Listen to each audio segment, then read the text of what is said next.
Sooner fans, Longhorn Nation, welcome to episode 74 of the Bevo Podcast, the only podcast exclusively dedicated to covering the greatest rivalry in college football, the University of Oklahoma and the University of Texas.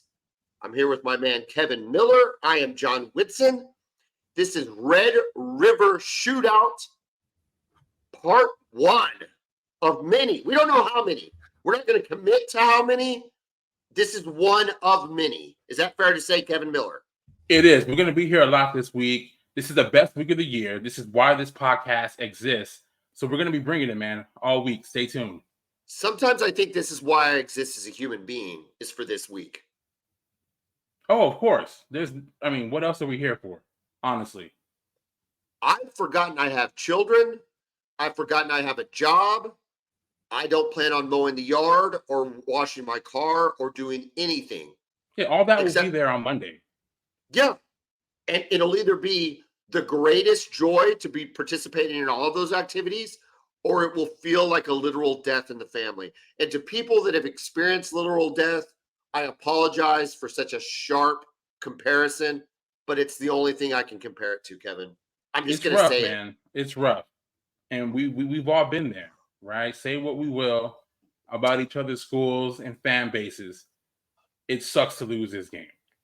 I felt like if we're thinking about death, right, which I know you wanted to think about, if we think about death, last year's was like they pulled the plug early. You know what I mean? Correct. And it was just, I was put out of my misery. I didn't have to think about it.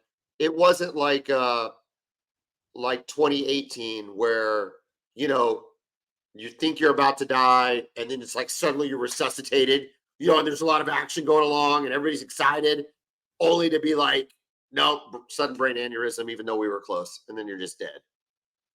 Well, 2021, man, right? Yeah. It was a quick death, but it was excruciating, right? It was it didn't take long, but it was very excruciating. It was bad. Well, it took a while because you thought you were going to win. That's what I'm saying. You thought you were, but you're right. Yeah, because. Yeah. So it's like, It didn't take long, but it's just the worst pain you could imagine before you go. Yeah, I didn't mean to get morbid on this. Anybody that's experienced real death can feel free to be upset about this. However, to me, it seems real. Hey, let's get off this death topic before I get in trouble. Okay, listen. The line has moved. We talked about this yesterday, Kevin. The line yesterday, Sunday, was a 5-point favorite for Texas. It is now moved to 6. Do we have word on Jatavian Sanders? Is money being laid on Texas? What is causing this line to move? No, as far as Jatavian Sanders is concerned, he's just day-to-day, is what Sark said at his press conference earlier today. So we don't know anything, if he's going to be ready to play or not. We have no clue. So why this line moved, who knows?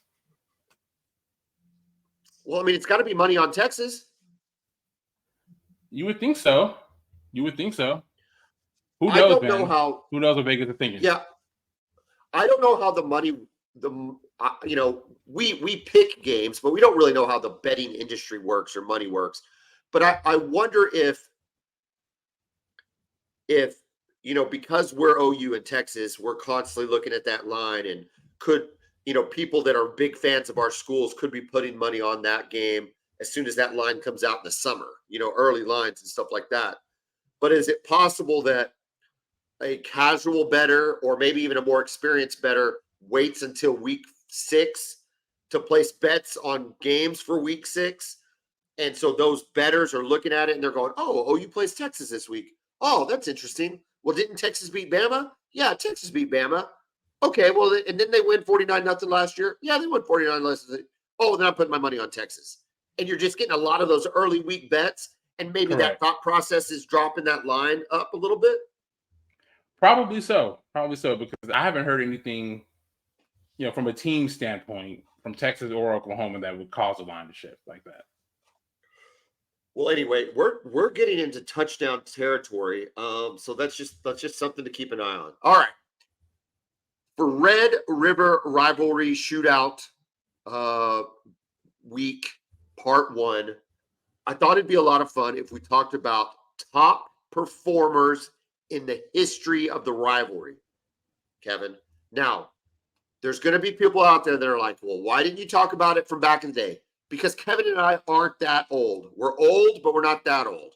So we're keeping this in the 2000s, the 21st century, okay? However, some notable highlights from Kevin and I's heyday, the 97 game. Kevin, did you take a look at the running back duel from 1997? I did, and it was epic. I mean, you talk about two studs on the field that day. Okay, in a winning effort, Ricky Williams runs 40 times for 223 yards and 2 touchdowns. Okay? 40 carries, man. Damon Parker, in a losing effort, 31 carries, 291 yards, and 3 touchdowns. Will we ever see a stat line like that from 2 running backs in this game again? I seriously doubt it, man. Especially with the amount of carries. You just don't see running backs nowadays getting 40 carries or even 30 in one game. It's unbelievable. You just don't see it. Yeah. It's unbelievable. 1998, real quick, Clark High School, Wayne McGarity. San Antonio's Clark High School. San Antonio Clark. Northeast School District? Northside. Is Clark Northside? Yeah. Yeah, we played them every year. I know. That's right. They were the rich school in our rich school in our district. Correct. Yeah. Lots of uppity white boys. Wayne McGarity, though, came from Clark in San Antonio, 1998. What do you got for us on that one? Man, he went off. I just know, I don't have the stats, but I know he had a 97-yard touchdown from Major Applewhite that day. He had 6 catches for 153 yards and a 97-yard run and a touchdown. Touchdown pass. Just a fantastic performance. And then nobody can forget, going way back in the day, Marcus Dupree, 1982. He only had 9 carries, but on those 9 carries, he had 96 yards and a touchdown, including a 63-yard run. My point is, Kevin, if you watch the documentary, right, the greatest that never was, and you hear, the Texas coach Fred Akers' reaction to that run, watching him, because it was such a big recruitment battle between both schools, and for Texas to be on the other side of that and see this guy you recruited so hard, who at one point committed to Texas, have a run like that, and he's like, "Yo, I got to deal with this for 3 more years." It's not a fun sight, man. Luckily for him, he did not have to deal with it for 3 more years, but for that 1 year, it was magical. And Marcus Dupree, fantastic performance. But however, none of those made the list. They're all so old. It's so old. So none of those made the list. So you picked 5. I picked 5. Do you have any honorable mentions that didn't make your top 5? I just got the 5, man. I just got the 5. I know you have an honorable mention, and I get that because you guys have won more of these games since 2000. So let's hear your honorable mention. That's correct. We have won more games since 2000. My honorable mention, and only because it comes in a loss, I don't think you can make the top 5 with a win. That's just my criteria. Kevin, I disagree with that. Your criteria might be wrong, but we've seen some amazing performances from players and losing. We're talking about just performances here, not the best moments. Those are obviously going to be wins, but performances, we've seen some amazing performances from losing efforts. And I have a feeling who you're going to mention for your guy who had an amazing performance in a losing effort. But please go ahead. Honorable mention for performance in a losing effort, 2018, Kyler Murray, 19 of 26, 304 yards, 4 touchdowns, 1 interception, 11 rushes, 92 yards, 8.4 yards to carry, and a touchdown on one of the most electric runs the Cotton Bowl has ever seen. That was the loudest I've ever heard the Cotton Bowl to date, was that year in 2018. It was electric, both sides, Oklahoma and Texas. I had never heard it louder. It was fantastic atmosphere. He gave a fantastic performance. But we lost, Kevin, so it can't be in the top 5. It can't make it. Listen to me, man. That was an amazing performance by him. I left the Cotton Bowl thinking that he was the best player in college football and one of the best quarterbacks I had ever seen. Like, this dude is electric. He was unreal. And he also had a fumble too that Texas forced. I don't even know if it was forced. He just kind of dropped the ball. He kind of went down with one hand to catch his balance and just dropped the ball. But I mean, that kind of shows you what that place can do to even great players, right? What that environment can do. But he was unreal. And I will tell you, when he had that 67-yard touchdown run, the fear that went through my body, I'm like, are we going to blow this 21-point lead in the fourth quarter? Was Herman still your coach, right? In 2018? Herman, yeah, correct.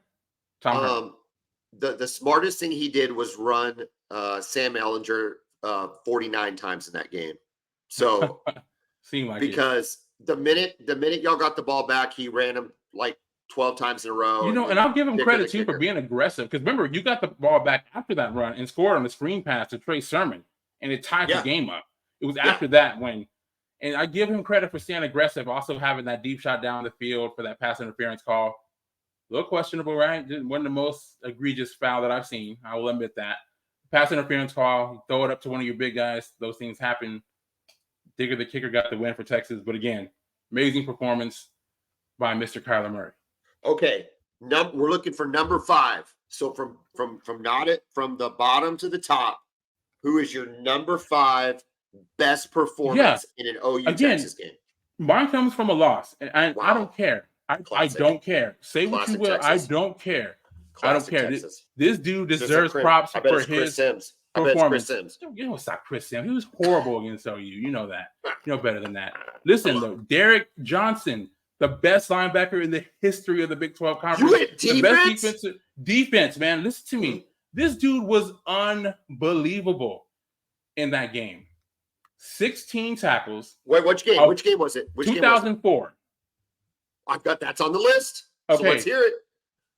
16 tackles, an interception, and a forced fumble. An iconic play when he runs down Jason White from the sideline, punches the ball out, ball flies like 20 yards down the field, and Texas recovers. Derek Johnson is amazing. Again, he's the best defensive player, in my opinion. He's the best defensive player in the history of the University of Texas. He deserves it because, look, he went 0-4 against OU, and he balled out in all 4 of those games. I love Derek Johnson. He's number 5. I don't care what you say. Those stats sounded pretty good. He's unbelievable. He's an unbelievable football player, man. 16 tackles, one tackle for loss, an interception with the 18-yard return, and the forced fumble on Jason White. Held Oklahoma to 12 points that day. 12 points in the rain, in the slop. Messy game, man. Number 5 comes from my favorite OU Texas game in history, 2021. This performer, though, is, I think, not going to be the one everybody's expecting unless you listen very closely to the Boomer Bevo podcast. Kennedy Brooks ran for 25 carries, 217 yards, 2 touchdowns, including the walk-off touchdown from 33 yards out. Caleb Williams got the headlines. Kennedy Brooks did the work. And he was a beast in that game. And he's the only thing that held us even anywhere close to give us a position to come back. And he's the dude that got it done in the fourth quarter. Number 5 performance of all time since 2000, Kennedy Brooks. Okay, so obviously a great performance. Heartbreaking loss for Texas, right? Yes. The ending of that game, we always talk about the Teddy Lehman Superman play. We talked about it with him on the Boomer Bevo podcast a couple of weeks ago. Go back and check that episode out if you haven't seen it. Oh, it felt great. That was 2001 was bad. But at the end of the day, right, when you really think about it, was Texas really going to go 97 yards and score? No. Right? This one, we were up. I mean, the game plan that Sark had in that first half, I mean, he just completely unloaded. We're up 28-7. We got Spencer Rattler all lost on defense. He comes in. Caleb Williams comes into the game, gives you guys a huge spark. You start making big plays in the passing game. And then this play that I've never seen you guys run before or since. Of course. Why would we? Kennedy Brooks lining up at quarterback. You bring Stoops in motion. You fake the handoff to him. You bring a counter around. And every time you ran it, you busted out big runs. And we never could adjust to it. He ran that play 3 times, and each time it hit, including that walk-off play. Yeah. So it was a great performance by him. Horrible moment for me and all other Texas fans. So, yeah, good job by Kennedy Brooks that game. I loved him. Understated fella, kind of a different kind of cat. Sat out for the COVID in 2020. I think he could have played another year. I think he would have made a really big difference last year, especially with Eric Gray. That's all right. He tried to go to the NFL. I don't think he's on a roster as of right now, unless you know something I don't know. No, I haven't heard anything. But great performance in the 2021. All right. Like almost 7 yards a carry or something for his career, just for his whole career. He had a crazy yard per carry average. It was insane. Well, and the crazy part about Kennedy Brooks, right, is that he never looked like he was running very fast. Yeah, like, unless you were chasing him, right? DeMarco Murray looks fast. Like when he runs, you're like, oh, yeah, he's gliding smooth. Yeah, he's fast. It looks like Kennedy Brooks is jogging. Even on that play, go back and watch the play. But nobody's ever catching him. Nobody can ever get around him.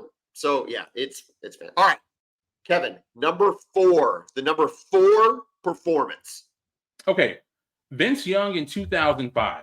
Now this one's interesting, right? Oh no, because, win. No, that was the win. That one ended what we call the reign of terror that OU had between the 5-game winning streak between 2000 and 2004.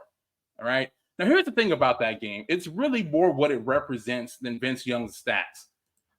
I think it was like 14 of 27 throwing the football, and you guys really kept him in check on the ground too. But he had 3 touchdown passes, and this is a crazy stat. But he had a touchdown pass in the first quarter to Ramont Taylor, one of your favorite Longhorns, right? Yeah. When he threw that was like the first touchdown pass that Texas had against OU since like 1999. In 2005? In 2005.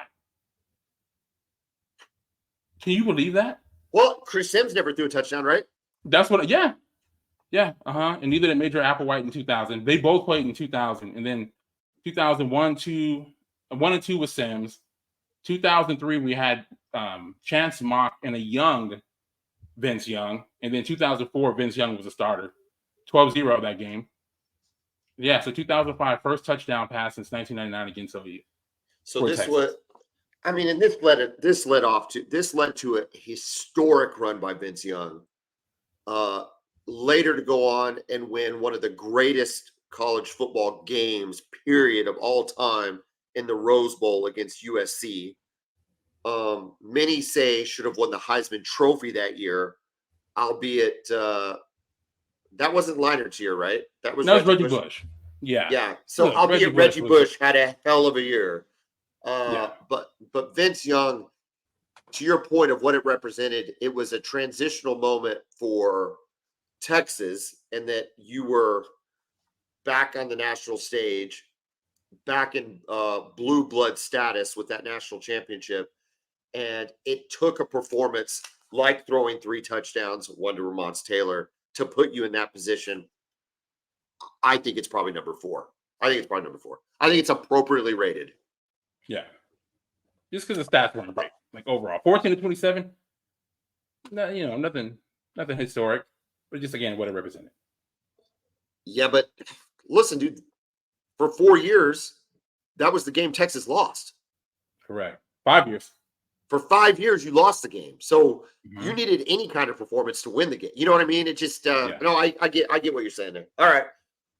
My number 4, 2019, it was a 34-27 win. Jalen Hurts making his only start as the quarterback. Had the opportunity to throw the ball to CeeDee Lamb, who had 10 receptions, 171 yards, 3 touchdowns, and for that day in that stadium looked like the best player in college football, period. He was fantastic. He was athletic. He was strong. He was fast. He had hands. He had moves.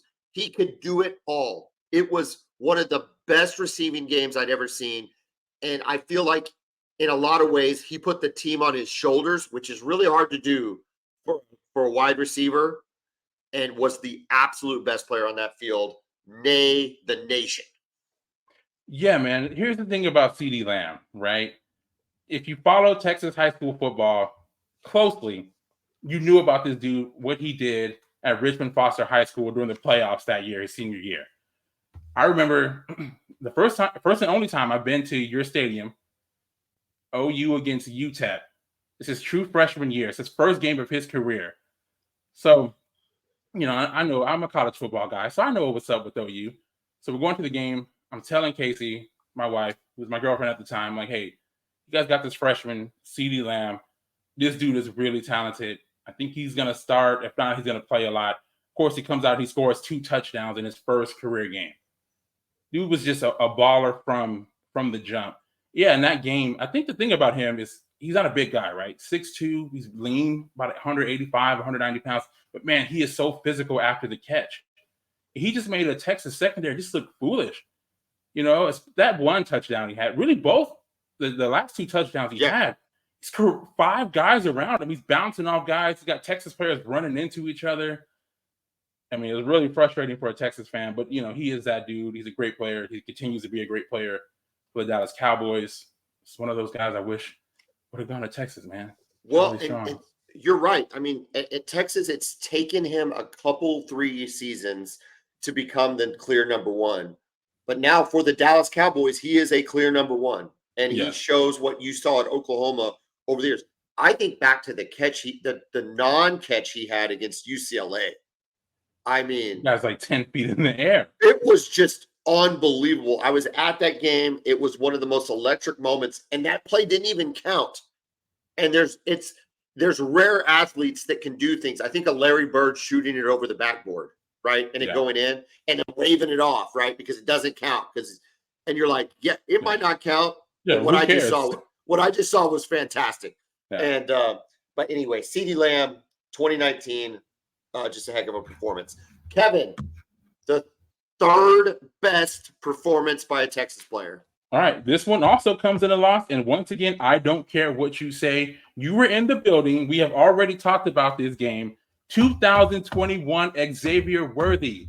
You were there. You know what you saw. I don't care what you say. You know what you saw. I know what I saw in the very first play of the game. That's exactly the very first play of the game. Takes a bubble screen and goes 75 yards. Stiff arms, Delarian Turner-Yell, 75-yard touchdown. Was DTY hurt? Was that his deal? I'm not sure. Did he try to play? Is he our corner not our corner, but our safety? Who tried to play that game, and that was his only play he played? It might have been the only play he played in that game. Perhaps. Maybe so. I'm not sure. It was Xavier Worthy was so electric in that game. And what gets lost in that game? Yes, he had the 75 yards, but then for OU fans, it's all Caleb Williams, and then I mentioned it's Kennedy Brooks, it's the comeback, and it's all this. Y'all were down 7. Yes, you got to come back, taking the lead. We had come back, taking the lead. 48-41.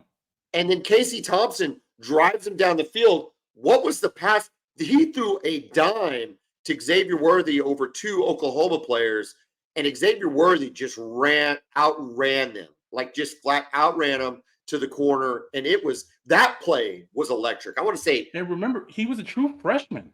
That's what's crazy about that. He's a true freshman. It was a 31-yard touchdown pass.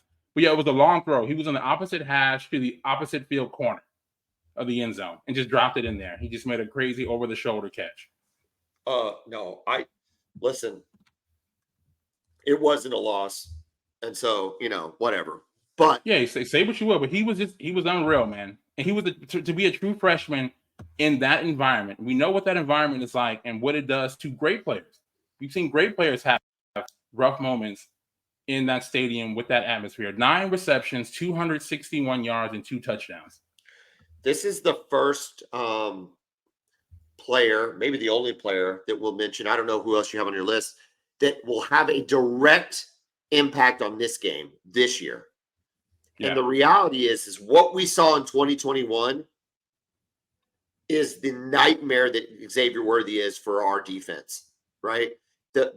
What we have to prepare for, because he can beat us throwing it short. He can beat us over the top. He's a heck of a possession receiver. He's if there's such a thing as a 5-tool player for wide receivers, that's what Xavier Worthy is, and we have to defend that. I think this year, in comparison to 21 and to 22, our secondary is much more positioned, much more athletic, understands the concepts better, has less injuries, et cetera, et cetera. But that doesn't take away what we should expect from Xavier Worthy. I think he's an absolute stud. He's a great player. And the difference is, though, I guess you do have your secondary is much better this year. I mean, that's undeniable. But you still have to deal with the fact that we have other weapons this year that we didn't have in previous years. Keon Worthy before, it'll be difficult to do that this year. But yeah, we'll get into this week's game later on. He was fantastic. Number 3 for me, I'm going to go to the year 2016. I'm going to stick with wide receiver. Both the last 2 picks have been wide receivers. I'm going to stick with wide receiver. This was the coming out party for this soon-to-be Biletnikoff winner. Get this, finished 4th in Heisman voting as a receiver with his quarterback on the same team, finishing 3rd. D.D. Westbrook, 10 catches, 232 yards, 3 touchdowns.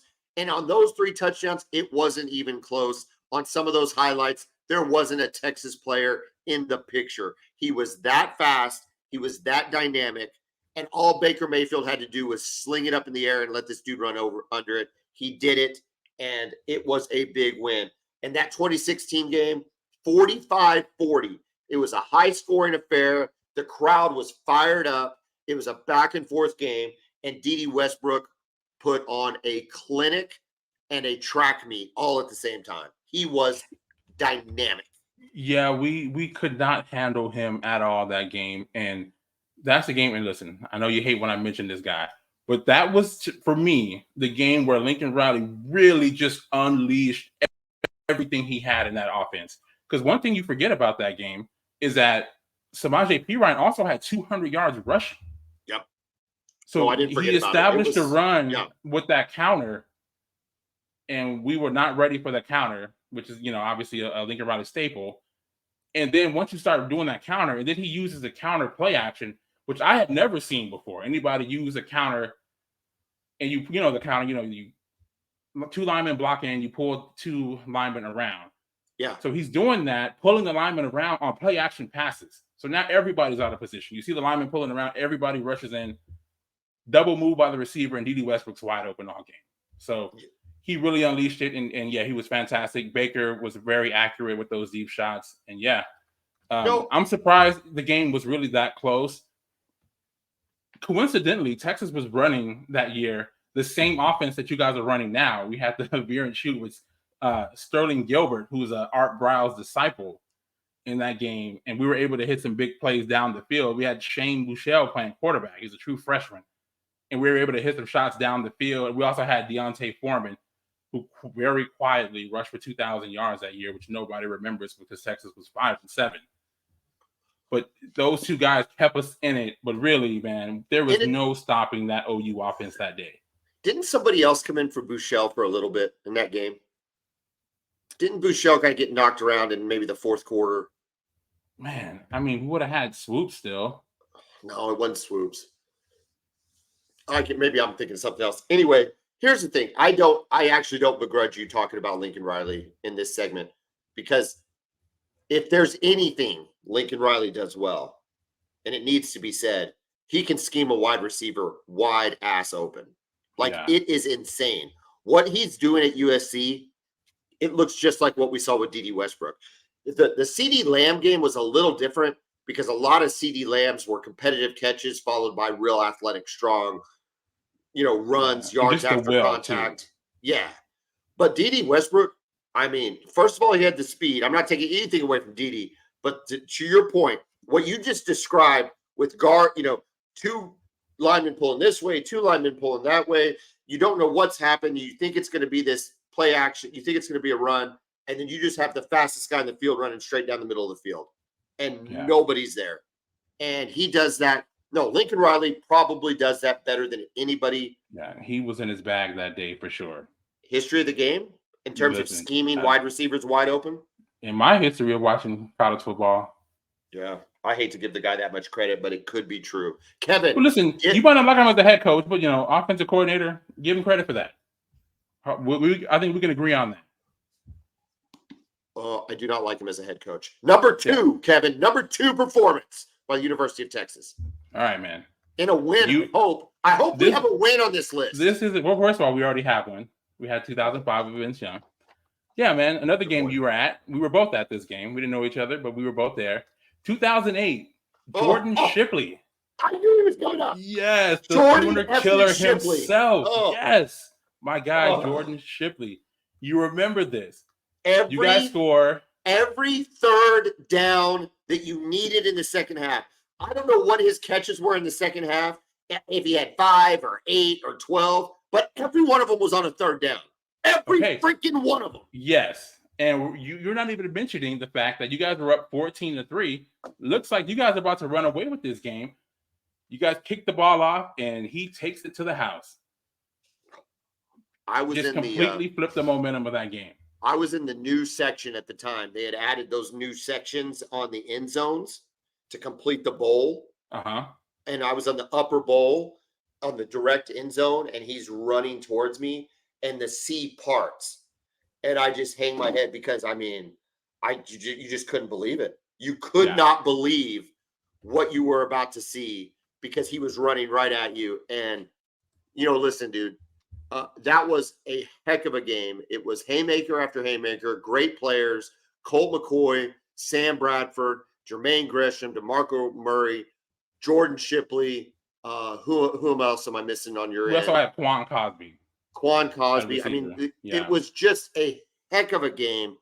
Earl Thomas picked off Bradford twice in that game. Oh, yeah. Jeez. But Jordan Shipley was every bit the MVP of that game. He was dynamic, but more than that, he was clutch. He just made so many big plays. 11 catches, 112 yards, and a touchdown. And then, of course, the kickoff return. So, yeah, he was a player. He was just so good in that game, for all the mental stuff that we struggled with against Teddy Lehman's teams in the early 2000s. It was just reversed with guys like him. They just brought it in that game. So it was great to see. He scored touchdowns in 3 games against OU, 2006, 7, and 8. I can't stand that guy. Maybe the most hated Texas player of the 2000s. It's possible. He was a Sooners killer. He just really was, man. He was just a fantastic player for you guys. What did Texas fan think about Jackson Shipley with an X? Oh, okay. We love Jackson. The issue is, here's why. Here's the thing, though. You got to look at this, right? Jordan had Colt McCoy throwing him the ball. Jackson had Case McCoy. And, those two things aren't the same. It's not the same thing. Yeah. Jackson was bigger. He was stronger. He's a more physical receiver. He was a great route runner.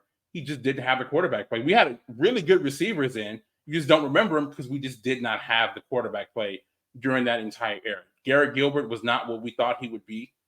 And then we followed that up by Colt McCoy and Case McCoy and David Ash, who was very talented, but he had concussions and he had to give up football. So the quarterback play really fell off. And it's a shame because if you look at some of those Texas teams, you see receivers like Jackson Shipley and Mike Davis, really talented dude, Malcolm Brown, Jonathan Gray, 5-star running backs. We just did not have the quarterback play that could have carried us over the top during those years. That was just the beginning of the downfall of Texas football.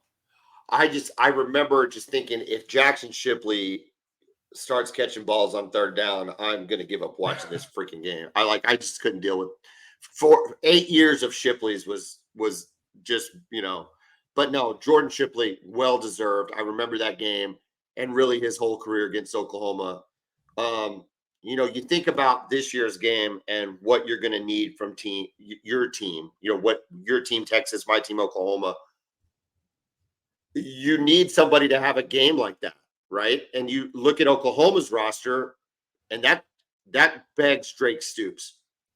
It just begs Drake Stoops to go be that guy that pulls down big catches on third down, big competitive catches. Maybe he's probably not returning a kickoff like Jordan Shipley did, but he has the opportunity to be that kind of player in the receiving game if we're going to have a chance to compete with you guys. Legends are made in this game, right? We talked about that. Case McCoy, we love Case McCoy because he beat OU in 2013. Simple. That game right there is enough for him to have a legacy forever at the University of Texas because he beat Oklahoma. It's the reason I don't hate Caleb Williams. He gave me the greatest sporting moment of my life.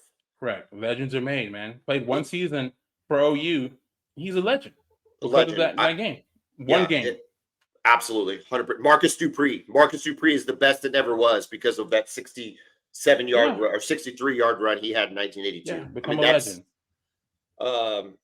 Oh my God, it gets me fired up. All right, number two for John Whitson and his Oklahoma Sooners starts in the year 2000. You talk about your reign of terror that you had to suffer for 4 or 5 years. Oklahoma, we might have snuck a win or two in there. It didn't matter. It was rough. The 90s were rough. We were coming out of it. And Quentin Griffin, the mighty might, runs for 23 carries on only 23 carries. He only had 87 yards. But Kevin, 6 touchdowns against the University of Texas in a 63-14 blowout. One of the best feeling games I ever watched. Every play was better than the last. It never stopped being better. And Quentin Griffin simply kept scoring. I feel like if the clock would have never ran out, you never would have stopped him. He would have continued to score. He was that fantastic. And the catalyst. This game was the catalyst. You talked about Vince Young in 2005. This was the catalyst to catapulting our season to a national championship in 2000, in large part because of the legs of Quentin Griffin. Truly one of the most shocking results for me in the history of the rivalry, right? Just, new coach Bob Stoops, second year, pretty good start, very decent start in 98, signs of hope in 99 rather.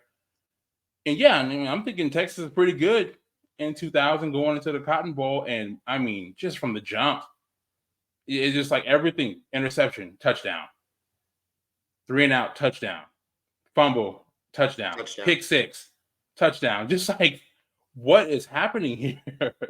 Yeah, and that's a great way for OU to announce themselves on the national stage. Hey, we're back. Like, we're back. This is who we are, and we're back, and everybody's gonna have to deal with it. And again, that team, we talked about that team before on the Boomer Bevo podcast, right? When you look at it in history, you don't have a lot of players who are household names when it comes to the history of college football. But what you had was a team full of dogs, right? I don't know who on that roster gets recruited by OU now. Maybe Teddy Lehman does, right? Because he's so fast. Right? How many of those guys actually get recruited? But you had just dogs everywhere. Quentin Griffin, Josh Heupel, the offensive line, right? Your Torrance Marshall, dog. Roy Williams. Rocky Kalmus. Kalmus. Yeah. You just had guys who just had an attitude. Derek Strait. Now Derek Strait gets recruited. Dude. Does he get recruited? What was Derek Strait? I don't know. I don't think he was a big time recruit. Austin, Texas. I don't know. Maybe. He was a baller though. But they were so physical. They were so tough, and just their mindset, the mindset of that team. Is Derek Strait the best corner in OU history? Man, he's the best since I've been watching OU football. Dude, he was fantastic. You're right. Good, man. And you're right. So, just a tough team. Just a really tough team. It was a tough team, but dude, 6 touchdowns, Kevin. 6 touchdowns, man. Yeah. 6 and touchdowns. That only makes. I can't stand that guy. And listen to me. He was even better, in my opinion, in 2002, his senior year. Do you remember that game? I don't know if you were at that one, 2002. I was there. 35-24. Texas, we were up. Oh, that's the Nate Hibble was our quarterback. Sure. Yeah. Yeah, he throws. We're up 7-3. He throws kind of a back off his back foot, across his body. Rod Babers intercepts it, runs it back for a touchdown. We're up 14-3, man. We're going nuts. Going nuts in the Cotton Bowl. I'm thinking, okay, we're going to win this one. Ensuing kickoff, one of your guys, one of those receivers who I hated, who was it? Savage, Curtis Fake, one of those guys runs the kickoff back to like the 10-yard line. You guys score in the end, get the 2-point conversion. So it goes from being 14-3 to 14-11 at halftime, all the momentum. Then in the second half, Quentin Griffin just goes nuts. I think he finished with like 260 yards rushing. Well, remember I hate that guy, man. I swear. Remember, he also caught a touchdown on a guy that dropped it.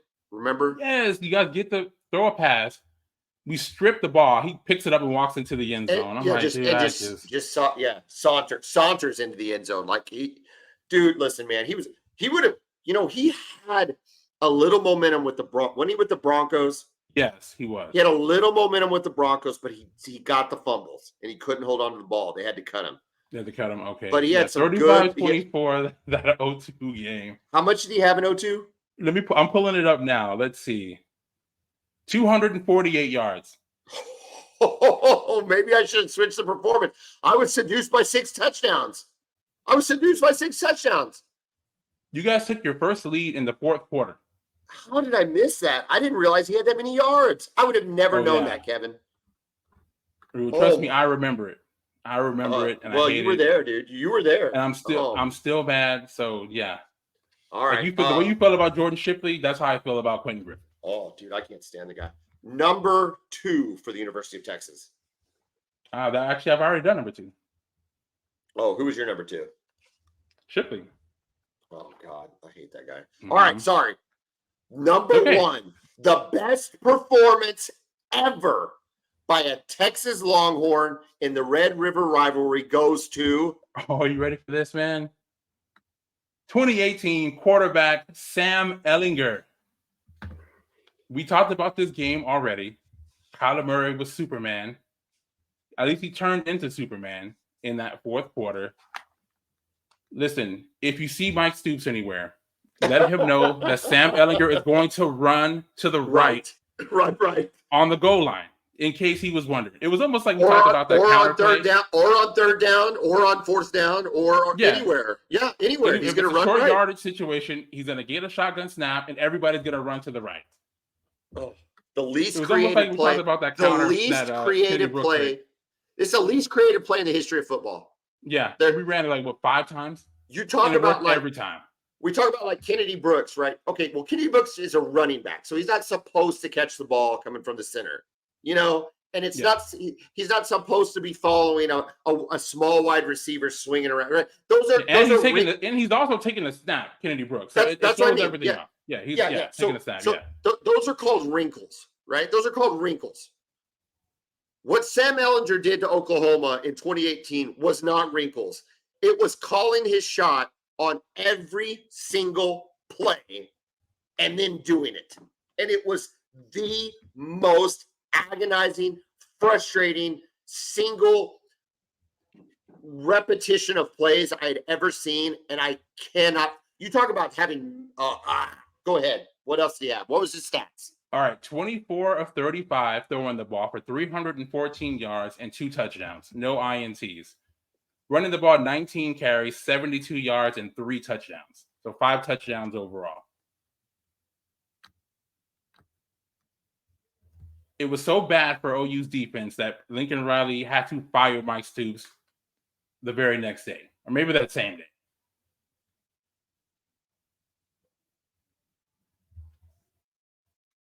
I've lost it. I don't know that I can deal with it. Yeah. I had blocked it from my mind that he had 3 rushing touchdowns. 3 rushing touchdowns. Sam Ehlinger, the most underperformers of underperformers in the history of Texas football, had 5 touchdowns against Oklahoma in 2018. Is that what you're telling me? That's what I'm telling you. 5 touchdowns. And those 3 running touchdowns were all runs to the right. Is that what you're saying? That is exactly what I'm saying. No quarterback sneaks, just the same play. Mike Stoops, most of them he was untouched. I know Mike Stoops listens to this, if nothing else, but just for our witty back and forth. But Mike Stoops, you were a terrible defensive coordinator that game. You just were. Like, I don't know what you have to do. I mean, Sam Ellinger, we have listed off 9 players so far, right? Is that fair? 9 players? That's fair. No, that is accurate. Actually, 10, because you had an honorable mention. Honorable mention, 10 players. He is the 10th least athletic player on this list. Fair. And we could not stop him running a very simple run play to the right. It was unbelievable. All credit to Sam Ellinger. An absolutely great game. I just seriously sometimes can't believe it happened. It was pretty crazy. Didn't expect it. I mean, I thought we could compete that game. Didn't think it would be like that. Yeah, 314 yards. He threw the ball well, too. 314 yards passing, 2 touchdowns, and again, 72 yards rushing, 3 touchdowns on the ground. Sam Ellinger, number 1. Ellinger had helmet just the one win against Oklahoma as the starting quarterback. Yeah, that was it. That was the only one. I will say this though, right? I know you guys give him crap, and I get it. Right? You win the game, you can say whatever you want. But he was pretty good in every game we played against OU. He was not as horrible as you would think he was against the Sooners. Dude, in any of those games. If Herman runs him on the 2-point conversion at the end of the 2020 game, you win the game. Absolutely. I mean, defense was gassed. Defense was gassed. It was hot. You were there. Yep. It was crazy hot. Everybody had COVID. Everybody's miserable. And it was a hot man. It was hot. Man. And if he runs the ball at the end of the 2020 game, you win the game. Win the game. Yep. Instead, he wants to go toe to toe with Lincoln Riley in overtime. I'm like, what are you doing? It doesn't make sense then, and it makes even less sense now. We could, if we had an episode of what were the 10 most strangest decisions made by coaches in that one would be at the top of the list because you absolutely win the game. It is baffling that he even thought he wanted to go, that he even considered for a moment, I don't know, let's go play overtime. While I'm looking at the defense, hands on their knees, chest heaving. You came back from 14 down. Yeah, it was an improbable comeback. Correct. Win the game, man. 14 down, 3 minutes. You march like an 84-yard drive and you score. And you've got a running quarterback who in 2018 ran it however many times and was never stopped. If I was a Texas fan, that's the game I would have. That's the play I would have nightmares about because you should have run Ellinger that game. Correct. Yep. Absolutely. No, I don't give Ellinger crap for the way he played against Oklahoma. I never liked him really against anybody else. Like he was very limited. He needed a better team around him to have more success. Yeah. That's my thing with him. That's your number 1 though, Sam Ellinger, huh? Yeah, man. I mean, 5 touchdowns. How about this? That was a good OU team. For Spencer Rattler. I don't know. No, I'm talking about 2018. Oh yeah, 2018. Spencer was 2020. Yeah. Yeah, 2018. We should have beat Alabama in the playoff too. I mean, I say should have. I mean, it was a good game. It was a horrible start. It was a horrible start. Nightmare start. Should have might be a little strong. But we after that start, we played with them toe to toe. Kyler was just fantastic. All right, listen. Going from a player that made 5 touchdowns to a player that made no touchdowns doesn't matter because the impact he had on the game that day will live in Sooner history. Adrian Peterson, true freshman, Palestine, Texas, making his first start in the Cotton Bowl against the University of Texas in a 12-0 win in 2004, had 32 carries, rushed for 225 yards, and was absolutely dynamic that game. He was dynamic, and he didn't score, but he did everything but, and he showed you why he was the best player in college football in 2004. Interesting thing with Adrian Peterson, right? We talked about if you follow high school football, you follow recruiting, you knew this guy was the top player in the country. Whoever got him was going to have a stud of a running back. right? Ends up picking OU. I was in the Alamo Dome at the U.S. Army All-American game when he committed to OU. And maybe a lot of people didn't know what that meant, but I knew exactly what it meant. And, I just did not like the way it made me feel when he committed to Oklahoma. Going into that game, I'm watching y'all's first game. I think it was like Bowling Green or something like that. He rushes for like 120 yards. It's just like, this dude. Not a surprise at all. Cotton Bowl, remember, he wasn't starting. Stoops was still being loyal to Kewan Jones. Yep. Remember that? Yep. I remember I'm at the Cotton Bowl. I'm watching, it's a commercial break. I see him go onto the field. We had just punted, pin you guys back, I think, at your own 2-yard line. He comes out, runs off tackle, and 48 yards. I mean, he shot of a cannon up the sideline. Michael Huff was the only guy on our team fast enough that could run him down with an angle and tackle him. I just remember when we tackled him and just the roar that your fans let out. It was just different than anything I had heard in a long time. And I'm just like, oh, here we go. Here we go. I got 3 years of this crap from this dude. He was unreal that day. We had 225 yards rushing. Texas had a really good defense.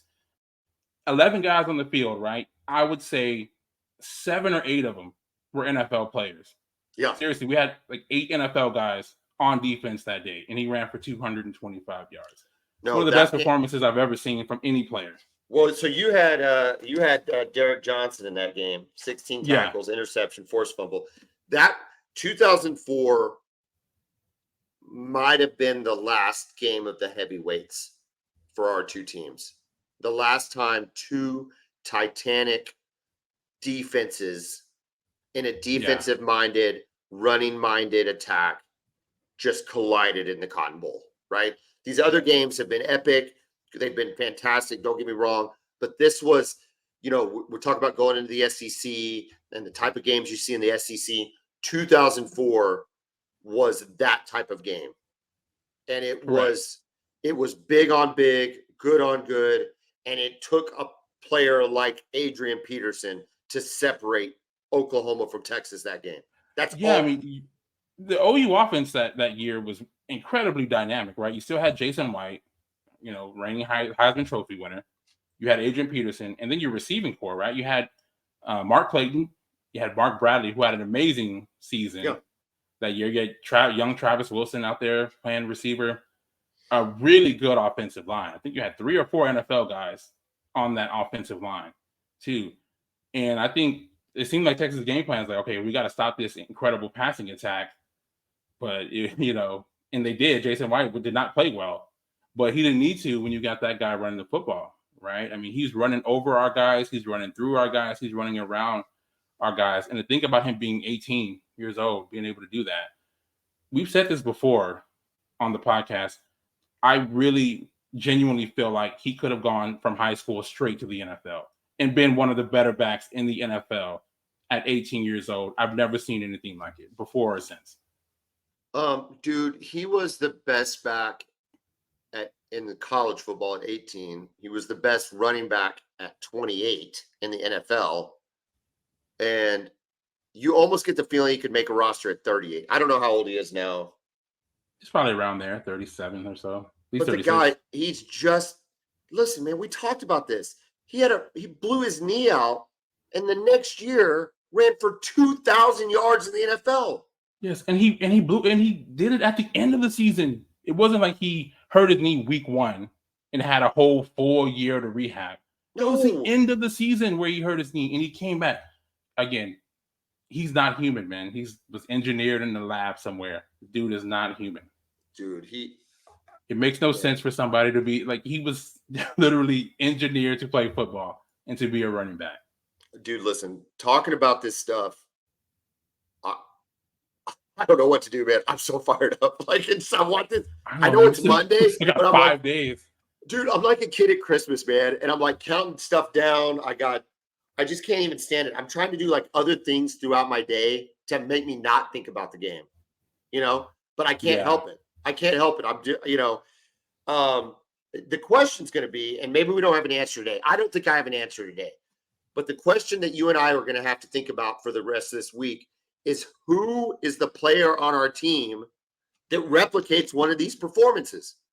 Who shows up and says, I'm going to be the star in Dallas, Texas on October 7th. And I'm going to write my name in the history of the greatest rivalry in college football. Like, who's that going to be? Is it going to be Xavier Worthy? Is it going to be Quinn Ewers?